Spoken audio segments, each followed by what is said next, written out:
Welcome back to Night School, episode 27, Emily Dickinson, or the Poems of Emily Dickinson, part 5. And back with me is, after a long break, is my esteemed colleague, Mr. Wesley Schantz. Welcome back after the holidays, Mr. Schantz.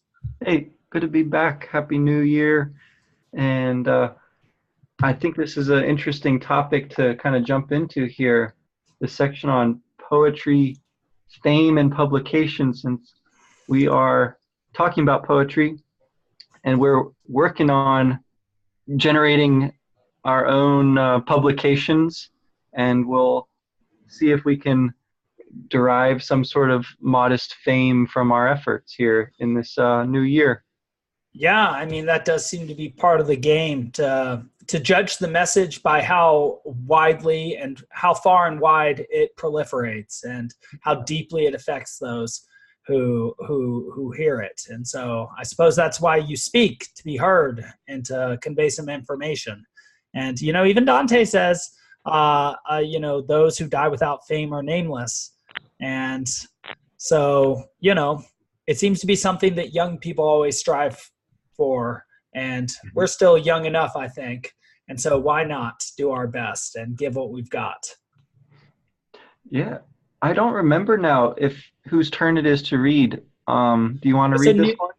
You know what? It's a new year. It's new us. I could, but if we go just New Year style, then it would be number 1 of the new year, and then you would be up, unless you want to be even, since you've been the odd man.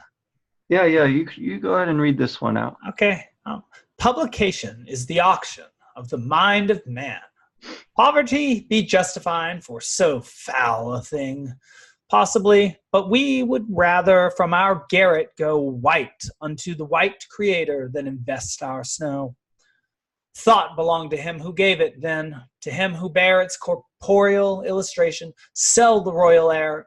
In the parcel be the merchant of the heavenly grace, but reduce no human spirit to disgrace of price. I am blown away by the amount of these hyphens in this one. Yeah. Like it really breaks up, I think, practically every line. And so it was really hard for me to hear if there was any rhyme going on in this one. I didn't hear it in that first stanza, but I don't know, it could be a little bit harder to find than normal there. Because normally it seems like there's at least something close to a rhyme between the second line and the fourth line. And so I was really expecting that, and then it didn't come, and so it really threw me off there. So the idea, like the thesis, I guess, if you want to say about what this poem is about, seems like it's kind of laid out there in the first couple lines, though, right? Like the idea that you can take your human creativity and put it up for sale in the market seems to be looked at sort of askance here, right? Publication is the auction of the mind of man. And so the speaker seems to be saying that that's a foul thing, right? To put your creativity and your intelligence up for market value. And so she wants to say that poverty in such a situation is actually a justification, right, of one's being like safe and aloof from such a process, a disgraceful process. That, I guess, is what I'm hearing in that the first stanza seems to be posing that, at least. But it's a bit more nuanced, maybe, right? Possibly. And this was where I was also like really confused. We would rather from our garret go white unto the white creator than invest our snow. I see the impulsion here, like the speaker, and it's a plural now, is impelled to go out, right, from the garret, the place where you sit up and and write your work or whatever it is, and don't share it, right? She wants to go out from there. And whatever this white creator is, it seems to be connected with the snow, right? I guess that's like the thoughts, the thing that they're coming up with, the ideas. Yeah, that And down from heaven comes. yeah, right. And so sort of like wanted to, this process, it seems like the idea is that it wants to be so natural that it's like snow falling right from the cloudy sky, sort of going freely out, you know. And the idea there seems like the creativity, the snow, is not really the possession of the person who produces it. In some way, it's a thing that's given from the creator. That's what I'm getting from that. That next stanza helps that, I think. Yeah, right. So, and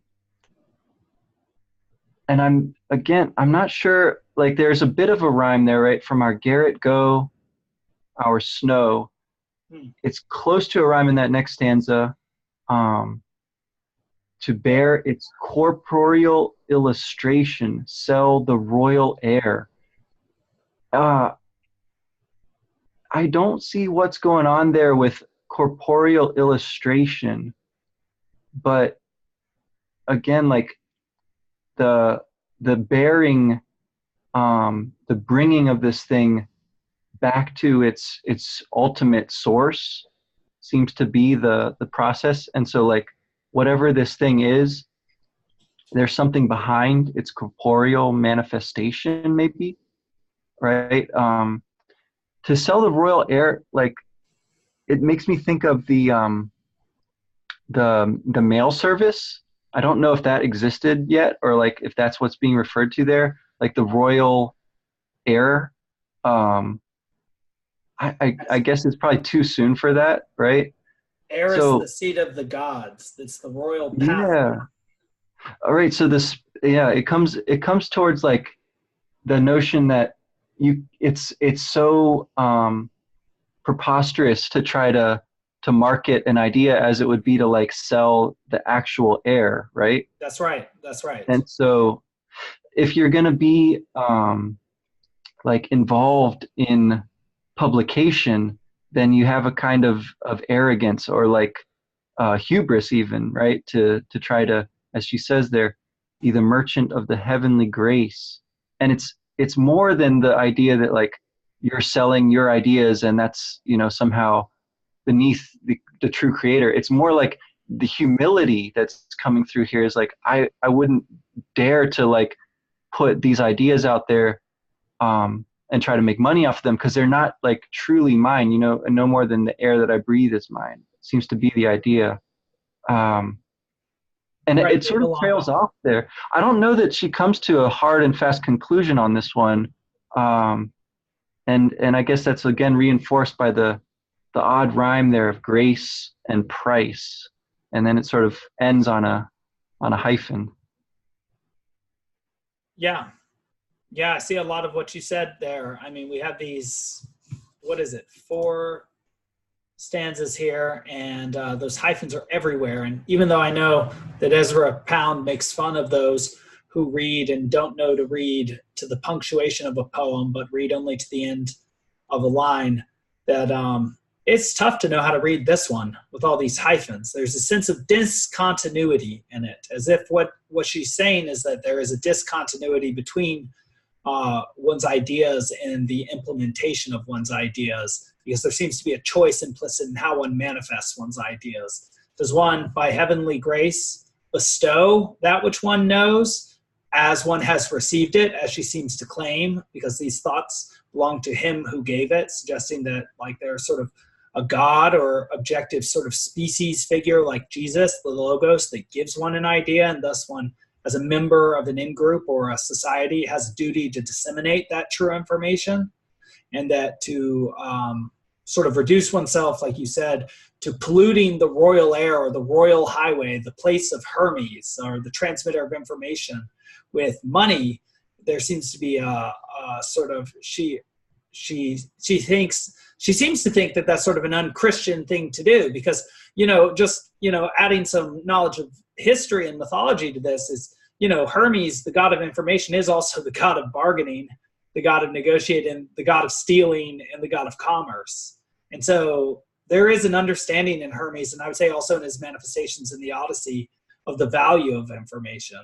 And I would just say I personally disagree with Dickinson's perspective that there's a lowering or there is literally there is metaphorically a lowering of one's creative idea by manifesting it in the world, right? But that is literally the most Christian idea that exists, manifesting the God in the actual physical form of the sun. And what she seems to sort of scoff at is putting a price on that. But I would say that having another conscious being recognize the value in something that you produce and then pay money, which is a codified version of their work and time and effort, and to give that for something that you produce, is actually the highest standard that exists. And I think we personally sort of know that, because we're trying to get access to that sort of attention and to have people perceive that sort of value in that which we do. But yes, I do agree that she is certainly she does seem to be, and this does seem to be sort of an intellectual's thing to do, to disparage the production of an object in the world and to put a price on it, that is in some way humiliating rather than humbling. But yeah. I'm wondering about that last couple lines too. Like, it seems like it's corporeal illustration. Sell the royal heir in the parcel, be the merchant of the heavenly grace. But that's the conjunction there that seems interesting to contrast that, right? But reduce no human spirit to disgrace of price. So it's almost like, yeah, the idea can be packaged. You can be a merchant of ideas, which, in some sense you don't really come up with. They're sort of given, right? But not to reduce the human spirit to disgrace of price. That Right. seems interesting too. That sounds almost like, the contention against sophistry that Socrates and Plato's, dialogues make so much of, to try to sell a persuasive technique rather than to like be engaged with the idea for its own sake, for its kind of eternal or transcendental value. I see the distinction there. I see it more as sort of don't try to reduce that which produces the product, that which produces the thought, to the product itself. That the production is connected to that which produces it, the artist, but is not the artist or the creative force within the artist itself. That itself is what springs eternal. That itself is the moon that the art as finger points at. And and I think that's sort of a disjunction in this very disjunctive poem, that it's like, okay, you can make things and it's not a disgrace as long as you don't attempt to reduce the human spirit or that which actually produced any of this, as long as you don't pretend that which is made is the same as that which made it, the maker. Yeah, I think that's kind of cool, given what we read about before in the 101 stuff about her, trouble with her school, which was a religious school, and so with like institutions that are grounded in ideas, with such a long tradition, it seems really different than to have this idea that you can kind of in a free marketplace go around sort of selling various ideas, and do that like as a free agent rather than like specifically as a member of a certain sect or school. Like I think that's what kind of is making me the snow is kind of part of what's making me think that, right? The snow sort of, it blows about everywhere, it falls, it piles up, and it's sort of indistinct, right? It's not like you can tell maybe one flake from the next very easily when it's all sort of piled up there. That seems to be, right, the ideal condition for going out and selling ideas, right? You go out, they sort of go freely, and I wonder what she would make of, a situation like what we're operating under here, where it is sort of a completely free process, completely voluntary, and we're sort of creating, maybe not, I don't know, a new kind of institution to try to channel some of this creativity that's out there now, and build something out of it. Yeah. Well, that's a great point, because I think what you've touched on is the fundamental tension in America between a democracy and a capitalist economy, and sort of between being a teacher and being also sort of an American, because, what we see in here is that publication is the auction of the mind of man. It's a very American poem in that respect, the idea of an auction, with also, of course, the idea of slavery implicit here, of, just as that was the body of man, this is the mind of man. And so she's sort of paralleling herself, as if she is selling herself into something deliberating. But that's also, America has no king, and yet there's all this, and I think this is also sort of a tension between democracy and the Christian religion too, which is obviously very monarchical. That even though she's this democratic American who's talking about selling things and how maybe she doesn't want to, she seems to be making an appeal to something higher than marketing something. And that this appeal is to sort of a king figure, a figure of God the Father.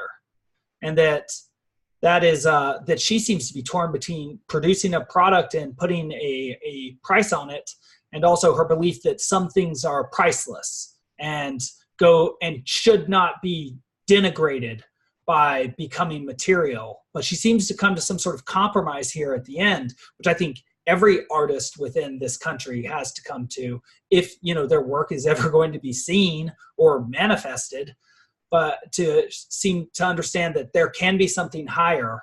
But that's sort of Wittgenstein's whereof you cannot speak, you must be silent, because what you produce is evidence of the human spirit, not a reduction of it to finitude. And I think that is also essentially the Christian point of God the Father and all his infinitude being not reduced, but sort of microcosmed into the Son. That, the greatest act of charity is to take your infinite possibility and manifest it into something real. And that is evidence of the infinity or the infinitude of that which you perceived or that which you thought, but that you had the humility to actually produce something with it. Yeah. I think this probably leads into the next series of poems that they suggest here, that all seem to start with the word fame. So shall we do at least one more of these then? Yes, fame is the one that does not stay. All right. So assuming that we do go out and publish something, then let's see what happens. Okay. Fame is the one that does not stay. Poem 1507. Okay, and these are true dashes now. All right, cool. They're longer. Fame is the one that does not stay. Its occupant must die, or out of sight of estimate ascend incessantly, or be that most insolvent thing, a lightning in the germ, electrical the embryo, but we demand the flame. I think this is excellent. I like that you notice that these are not hyphens, but either M or in dashes, which are longer versions of this. I only know this because I indexed a book many, many moons ago. And yeah, very long, but thankfully at the end of lines, 3 of them. So fame is the one that does not stay, very Ciceronian, there. I believe he's the one who, in Wheelock's Latin, everybody learns fama volant, fame flies. And its occupant must die. Its occupant meaning you as a person. So either you sort of subjectively die as you are, or you actually do die as sort of a sacrifice to fame.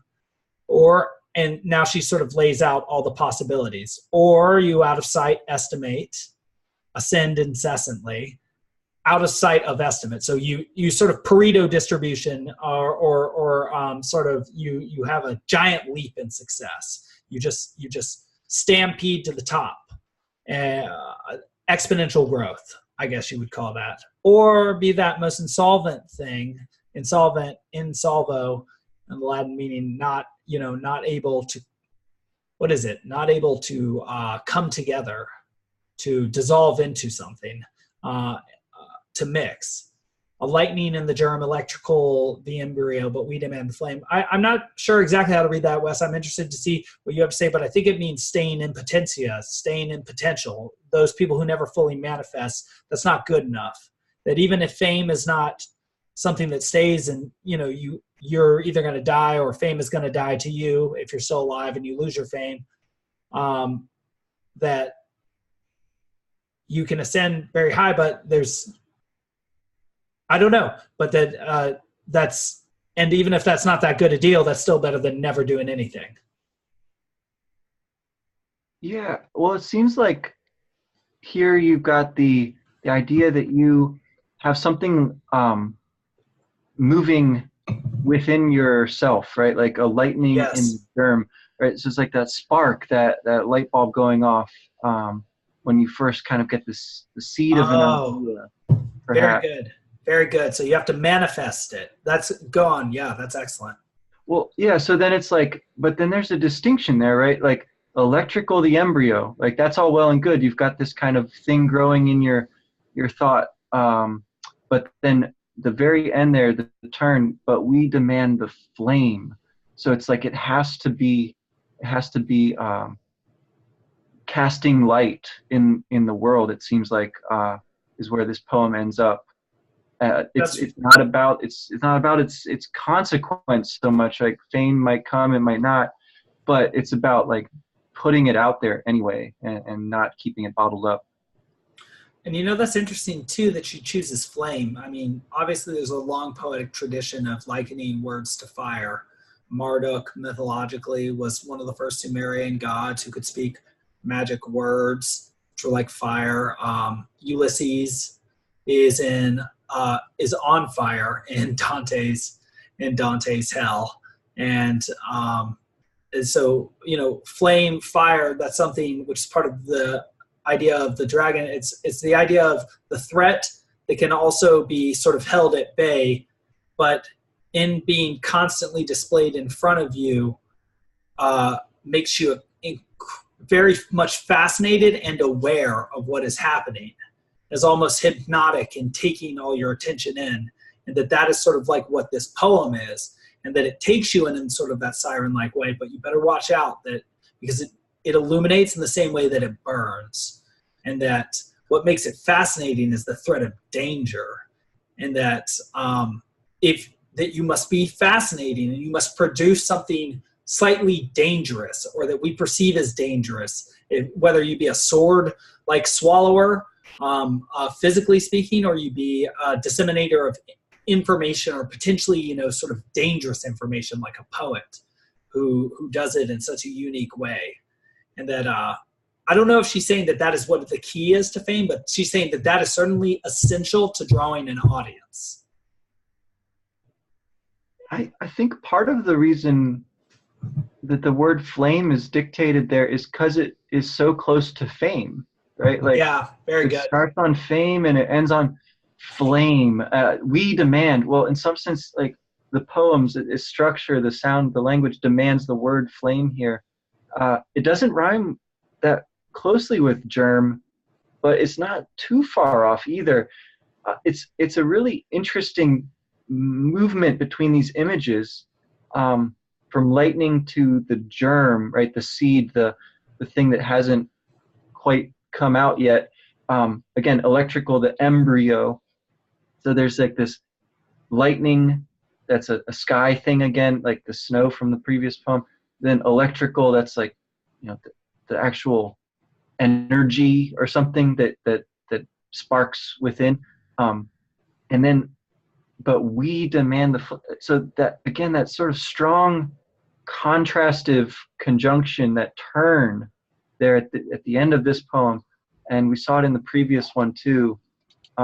It seems like these poems are really like a kind of dialogue or argument almost, moving from one idea to another, a way of these images to try to hash out some problems that do seem kind of eternal, you know, like that are in the nature of the process of poetry or of thought, and yet you have these like passionate requirements in the midst of that. They're very tense. They're very vivid, these poems. But you've just, I think, given me the key to the imagery at the end of it, because I didn't understand, because I was going to ask you whether the words lightning, electrical, and flame, all as capitalized, jumped out at you. I know germ is there too, but at first I just had the image of sort of a storm cloud, and that led me to read closer. And lightning in the germ is a storm cloud. Electrical, the embryo, that's sort of lightning pulsating across a storm cloud. And then there's a jump, but we demand the flame. What comes between lightning and a cloud and sort of a tree on fire? The lightning bolt, that which can't be explained, but which is the necessary part of the action, the production, that which is evidence of Zeus or the Logos or that which is divine.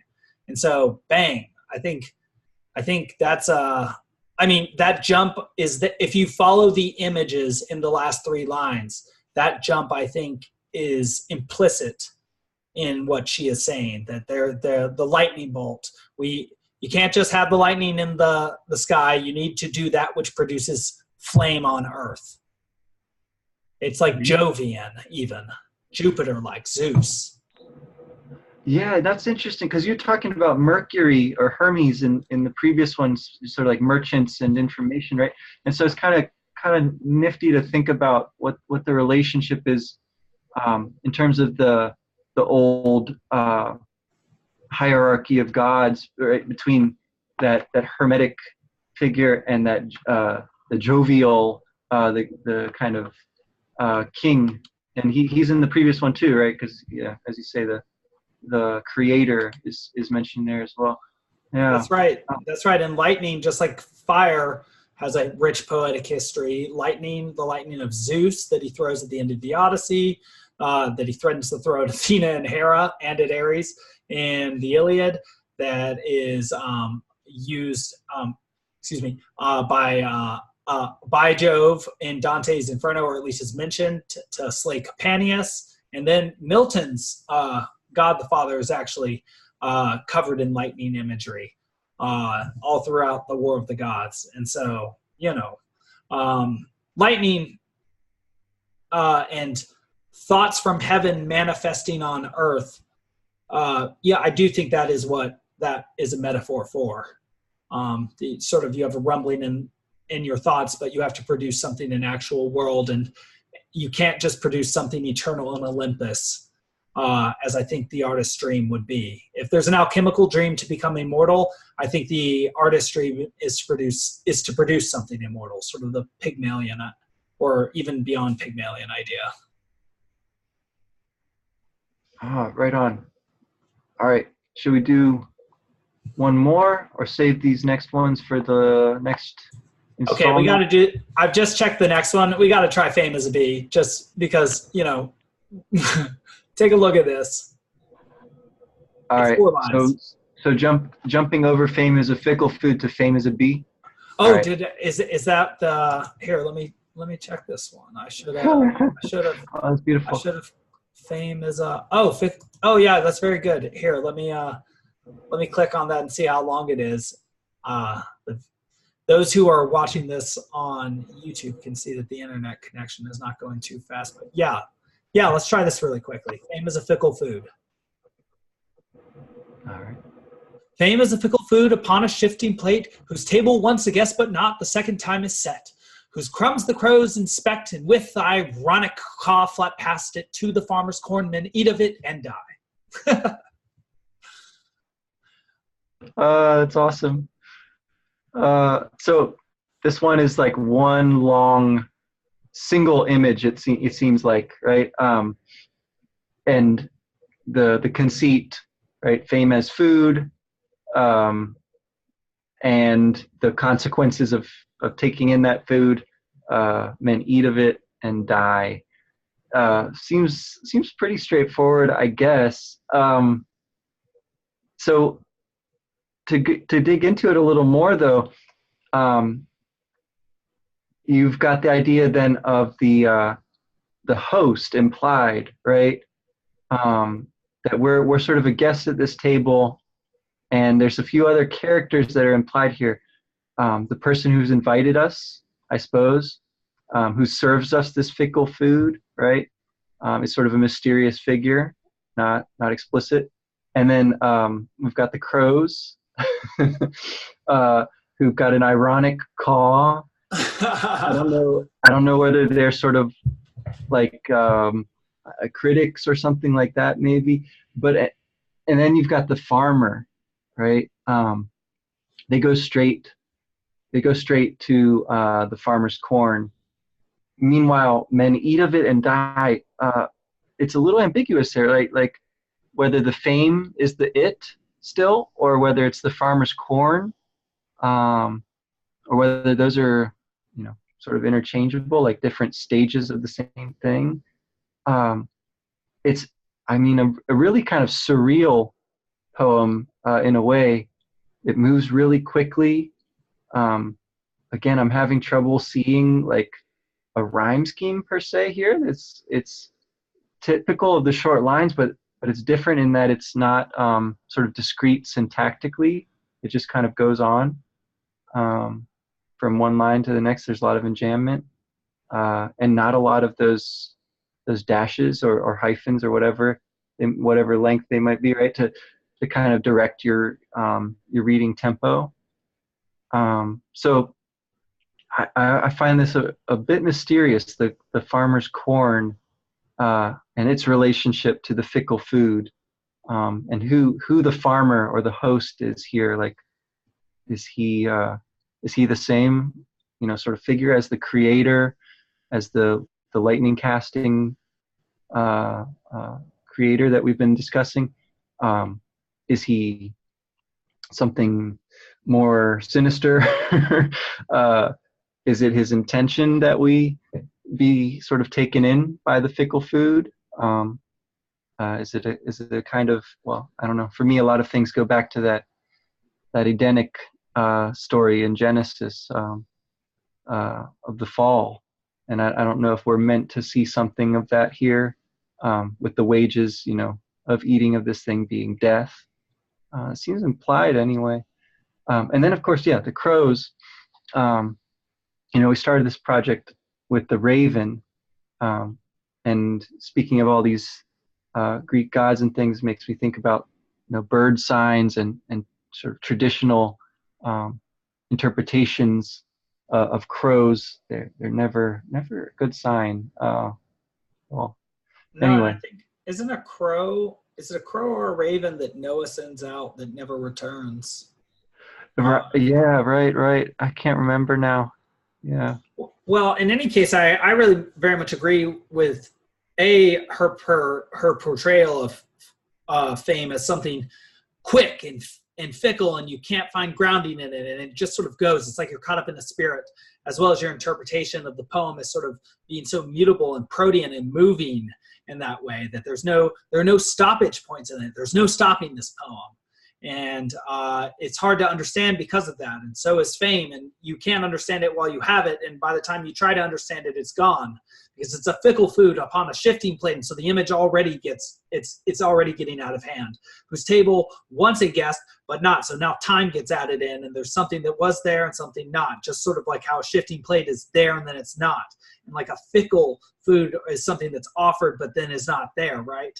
But there are crumbs that come off this table, of things that were and were not. And then the crows look at them, and you suggested maybe those crows are sort of dark, skeptical, sort of higher perspectives, like a critic, like Statler and Waldorf. And with ironic caw, that does seem to be the call of the critic, right? The irony, the use of irony to try and belittle and sort of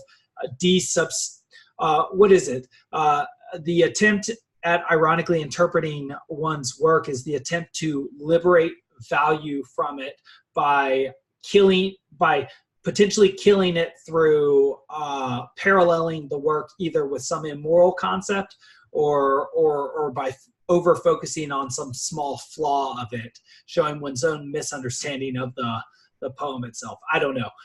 In any case, these crows, like you said, they flat pass these crumbs, which don't seem to be made of much, to this farmer's corn. And is this the Grim Reaper? Is this, sort of the Jesus of Revelation with that sword in his mouth that he's going to use to judge people and set them apart from each other? And because men eat of it and die, is, like you said, is that the fame? Is that the farmer's corn? If the farmer's corn is, say, a God's corn, does that mean true information? Does that mean that you come to understand the great truth of how things are, sort of like Neo in the Matrix, but then you die anyway? Or no, actually, I think I see it now. It's sort of a tree of knowledge idea, right? Like you were saying, the Genesis idea. You eat of this tree of knowledge, this farmer's corn, this true information, and then you realize that you're going to die. And perhaps that's why you seek fame. Man, that was a real instance of really talking my way into that interpretation. That's cool. So you come to the end of this poem, I think, really pulled along by the line of thought, right? And this kind of driving, incomplete sentence, which concludes pretty solidly there, in terms of the idea, right? You eat of it and die. But in terms of the structure, like, it seems like generally Dickinson sticks to a 4-line stanza. But yeah. Here, even if you try to like break this up into those sort of settled 4 sets of 4 lines, it doesn't work very well. And the poem itself, if you do try to find some rhymes, like every other line, plate and not, caw and corn. Caw and corn doesn't work. You have to go one further, to the and die. And that's a really odd rhyme, right? With like using the definite article as your rhyming word. It sort of works, but I think part of the thing is that it's almost like you're missing a line here to complete the usual sets of 4. So this one is a little unusual. It's a little bit, unsettling in that way too. I think it's sort of tempting and maybe joking with the reader a little bit in that way as well. And gosh, as far as that you pursue fame, right, because of your sense that you are mortal or something like that, right? That again seems to be like a real tension, I guess, in Dickinson, is that she is kind of ambivalent about that whole process. And so it's especially ironic that she's like one of the most famous poets now, one of the most recognizable of American poets, has arrived at fame whether she sought it or not. And I think part of that, and part of her manifesting a product that points back to the producer, and the fact that we all have that within us, and that's what we're drawn to in a work of art, is that evidence, and how it points not only back to the artist but back to that which is within us, is the playfulness you notice in her early on. And I don't know that we yet have a representative sample, but she is very good about changing up that which we are becoming used to in her. Not only does she seem to be able to represent a concept from differing perspectives, right? Fame with three different perspectives here. Fame is a bee. The next one probably going to talk about getting stung by it, right? Or she'll upset that idea, and that will add to this point. So hopefully she does. Fame is the one from earlier. Fame is the one that does not stay. Publication is the auction, or sorry, and then fame is a fickle food. We see that she represents this concept in, as something that you desire but you can't keep, and that maybe you die pursuing, or that you die no matter what.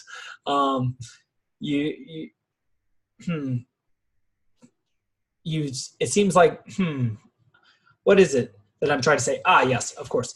She represents her stanzas in different ways in differing poems. Sometimes she has the 4 lines in one stanza. Sometimes she has the quatrain style, the 4 lines and multiple stanzas. Sometimes she does have a normal rhyme scheme. Sometimes she sort of attempts that almost rhyme in the last 2 lines, but not always, not here.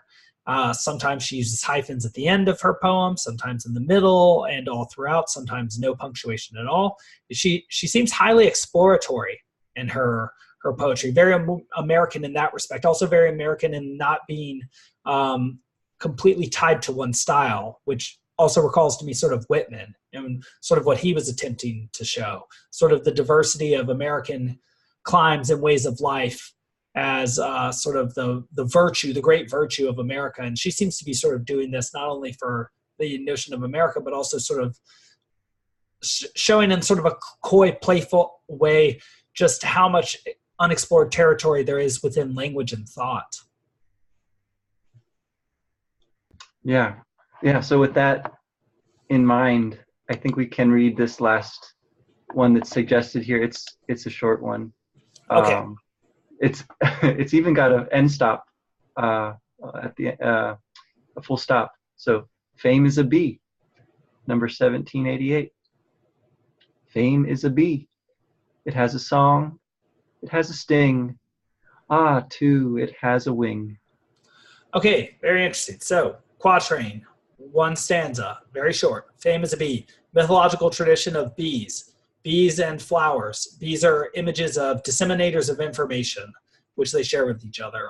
Virgil in his Gorgics talks about bees to some extent. Dante describes the souls in heaven of the angels and and in the Empyrean of the angels and the human elect as at one time bee and at another time as rose, that which gives nectar, suggesting that the ultimate things that humans share together are information, which is the idea of communion. And so fame is something that is tied to this ultimate idea. It's something that you ultimately strive for. It's like the ultimate honey, too. It has a song, long dash. It has a sting. That sting is interesting because I would expect the sting to be at the end of this poem if fame were being portrayed negatively, which is what I initially hypothesized given fame as a bee. What I think of when I hear of a bee isn't generally even the mythological connections that we can make in the heavenly ideas of it and the idea of like a perfectly ordered place full of honey and nectar, but the idea of getting stung. And my initial hypothesis was that fame, would be something that stung you in the end, but too, it has a wing. It seems that what's saddest is not that you get stung or bitten by fame, but that it leaves you. And so I guess my initial notion about her seeing this concept from different perspectives was not entirely true, because it does seem as if the constant theme in these 3 poems about fame is that it leaves fast no matter what. And, maybe you should enjoy it, or maybe you should just understand that. But I do think that that's what I'm seeing her laying out in these few poems. And so I would say that Poetry 101 seems to have really hit the nail on the head by grouping these together. Yeah, I like this one as one to end on for looking at, I'm sure there's other examples as well, but her approach to fame, her kind of thinking through what it means for a poet to seek fame, which is, as you say, traditionally what poets do. And maybe with good reason. But in her case, she has this kind of detachment, it seems from it, that she's kind of observing this desire and not buying into it really, and using it letting it be kind of that gift of an idea that she molds into the poems with her very interesting, very personal style, and then sort of lets them go. You know, she's not too concerned ultimately, and there is a kind of note of sadness, although it is another kind of playful poem in the way that it sets you up. You know, it sets you up, and you think you've got the punchline there, that the sting, right? But then, too, it has a wing. There's that kind of sense that, you know, not only is fame fleeting, but the song as well, the sting with it, those things that, you know, make the poet's life especially valuable. You know, that something's at stake, that there's something beautiful. All of that kind of evanesces here. And the poem itself is super short. You know, it's like a haiku almost in its compression and perfection. It's really remarkable.